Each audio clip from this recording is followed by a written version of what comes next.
നമസ്കാരം, ഞാൻ ഡോക്ടർ നിത വർഗീസ്. ഇന്ന് വളരെ വിശേഷപ്പെട്ടതും ഒത്തിരിയേറെ സവിശേഷതകൾ ഉള്ളതുമായ ഒരു അരിഷ്ടത്തെക്കുറിച്ചാണ് സംസാരിക്കുന്നത്. ബുദ്ധിശക്തിക്കും ഓർമ്മശക്തിക്കും ഗ്രഹണശക്തിക്കുമെല്ലാം വളരെ പേരുകേട്ട സാരസ്വത അരിഷ്ടത്തിൻ്റെ പ്രത്യേകതകളെ കുറിച്ചാണ് ഇന്ന് പറയുന്നത്. മറ്റ് അരിഷ്ടങ്ങളെക്കാൾ എല്ലാം കൊണ്ടും ഒത്തിരിയേറെ വിശേഷതകളും അല്ലെങ്കിൽ പ്രത്യേകതകളും ഉള്ളതാണ് സാരസ്വത അരിഷ്ടം.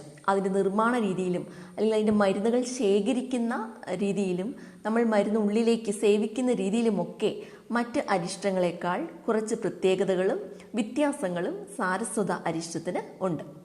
ഒന്നാമതായിട്ട് സാരസ്വത അരിഷ്ടത്തെക്കുറിച്ച് പറയുന്നത് എങ്ങനെയാണെന്ന് വെച്ചാൽ, ധന്വന്തരി ഭഗവാൻ തൻ്റെ ശിഷ്യന്മാർക്ക് പഠിക്കുന്ന കാര്യങ്ങളൊക്കെ ഓർമ്മ കിട്ടാനും നല്ല ഗ്രഹണശക്തിയോടുകൂടി പഠിക്കുന്നതിനും വേണ്ടിയിട്ട് നിർമ്മിച്ച് നൽകിയതാണ് ഈ സാരസ്വത അരിഷ്ടം എന്നാണ് പറയുന്നത്.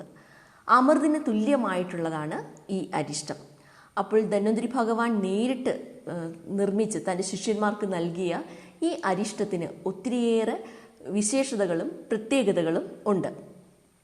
ഒന്നാമതായിട്ട് ഇതിൻ്റെ മരുന്നുകൾ ശേഖരിക്കുന്ന രീതി എന്ന് വെച്ചാൽ ഇതിൻ്റെ മെയിനായിട്ടുള്ള ഇൻഗ്രീഡിയൻറ്റ് ബ്രഹ്മിയാണ്.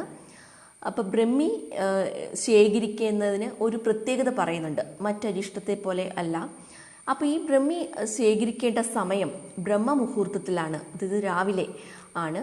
ഇത് ചന്ദ്രൻ്റെ രശ്മികൾ ഏറ്റുകിടക്കുന്ന ദ്രവ്യം വേണം ഇതിനു വേണ്ടി ശേഖരിക്കാൻ എന്ന് പറയുന്നു.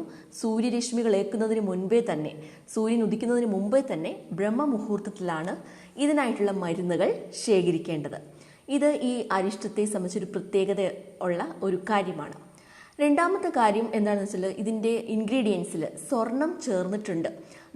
സാരസ്വത അരിഷ്ടം രണ്ട് രീതിയിലാണ് ഉണ്ട്, സ്വർണം ചേർത്തതും പിന്നെ പച്ചമരുന്നുകൾ ചേർത്തുണ്ടാക്കുന്നതും. അതിൽ സ്വർണം ചേർത്തതിനാണ് ഏറ്റവും കൂടുതൽ ഗുണങ്ങൾ ഉള്ളത്. ആയുർവേദത്തിൽ സ്വർണം ചേർത്തിട്ടുള്ള മരുന്നുകൾ വളരെ കുറവാണ്. അപ്പോൾ സ്വർണം ചേർത്തിട്ടുള്ള മരുന്നുകളിൽ ഒന്നാണ് സാരസ്വത അരിഷ്ടം.